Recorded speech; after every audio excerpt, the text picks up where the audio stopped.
Springfield police have now released the name of a man who was killed in an officer-involved shooting late last night. Authorities say 23-year-old Magnum Phillips was carrying a knife when he rushed at police.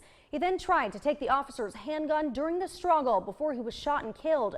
He has a criminal history of assault, burglary, and drug possession. This is the second deadly officer-involved shooting in Springfield this month and the third one this year.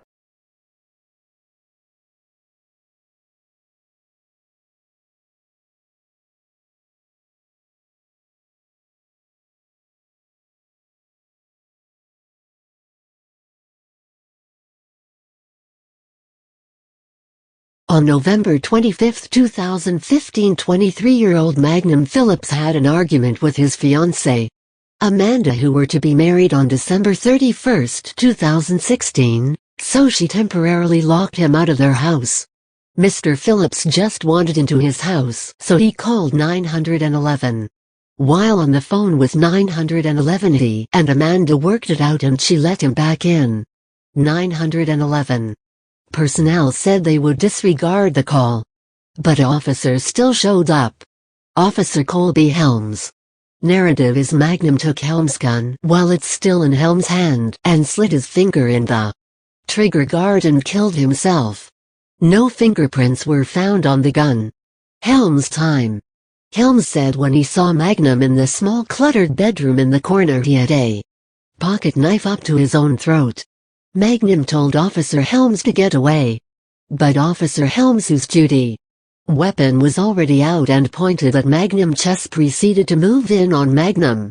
Helms said he grabbed Magnum's right wrist and they fell onto the bed where the struggle happened. That led to Magnum being killed. Southwest Missouri cop watchers took interest in this officer-involved killing and Sunshine requested State FOIA the complete investigation.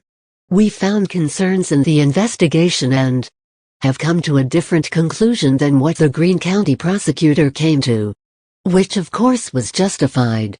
We want to point out first that 5 Springfield police officers responded to the scene. Only one officer followed SPD policy to have both dash camera and lapel mic on. One left music blaring in his car so you can hear nothing from his lapel mic. One officer turned his dash camera off when he arrived to the scene. 2 officers did not have their lapel mics turned on at all. One of those officers was the first officer to respond to the scene after Magnum was killed. Below we point out discrepancies in the investigation.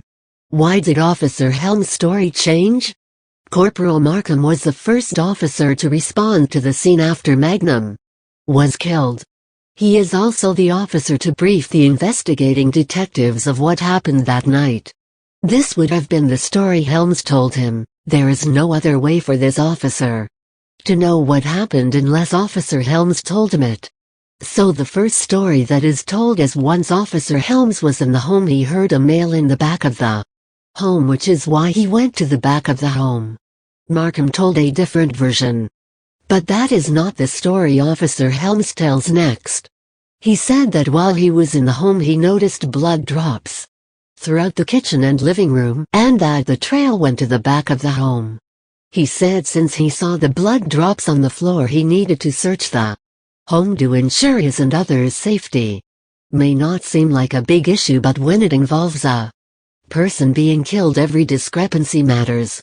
Helms said seeing the blood drops. Officers responded to Officer Helms' location soon after he shot Magnum. Amanda and her mother were quickly separated and brought to Springfield Police Department to be interviewed in separate rooms, which is a good standard procedure to make sure witnesses do not talk to each other to get a story straight. Both Amanda and her mother said Officer Helms just opened the door and walked into the house without permission. Both contradict Officer Helms' narrative on how he made it into the home legally to see the blood droplets on the floor. Helms had to get permission, don't her. Amanda knew Magnum was still in the home and that he did not go out the back like she told Officer Helms he did. She had every right to say that, in my opinion. If Amanda knew Magnum was still in the back of the home, why would she invite the officer in? She wouldn't.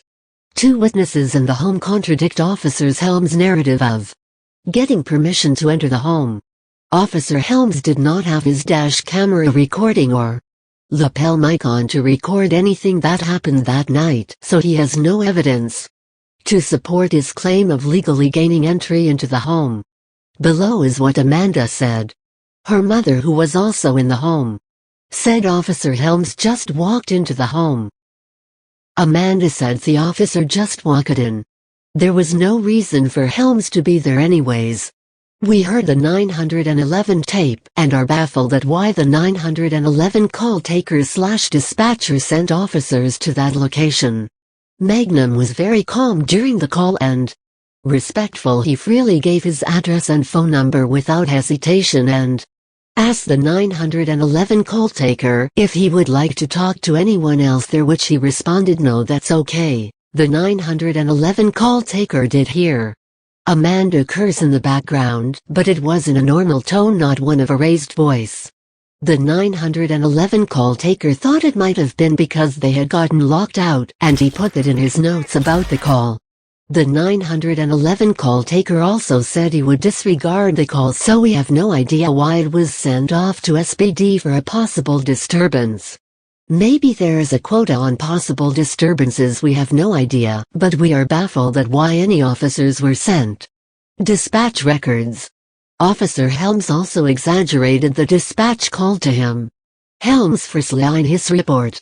In Officer Helms' report he say they were told the 911 call taker heard a loud disturbance involving a male and female yelling. This is a big exaggeration.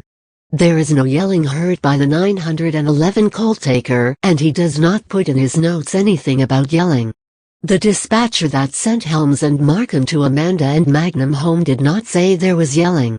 All she said was respond to a possible disturbance. Originally the caller had locked himself out but was able to get back into the home, but it sounded like there was a possible verbal disturbance in the background with a female. Dispatch call below. Disparto Amanda shouts. Officers exaggerating in their reports, especially reports on encounters where they have taken a life, matters very much. They are painting the encounter to look justifiable. Magnum had a cut on the right side of his right hand and a cut between the fourth and fifth finger on his right hand. This happened prior to Officer Helms arriving. That hand is very bloody. There is also blood on Magnum's left hand and fingers, but not as much as what is on his right hand. Magnum's right hand, Magnum's left hand at autopsy. Officer Helms' hands have no blood on the outside of them, which is very odd, because Magnum hands have fresh blood on them. We feel that with as much blood that was present on Magnum hands that there should be more blood on Officer Helms, if his narrative is correct. Helms' left palm has some blood on it, not a lot. He said he grabbed Magnum's pocket knife. He doesn't say which hand he used to grab the pocket knife. His right hand had a hold of Magnum's right wrist, which supposedly had the knife in the right hand.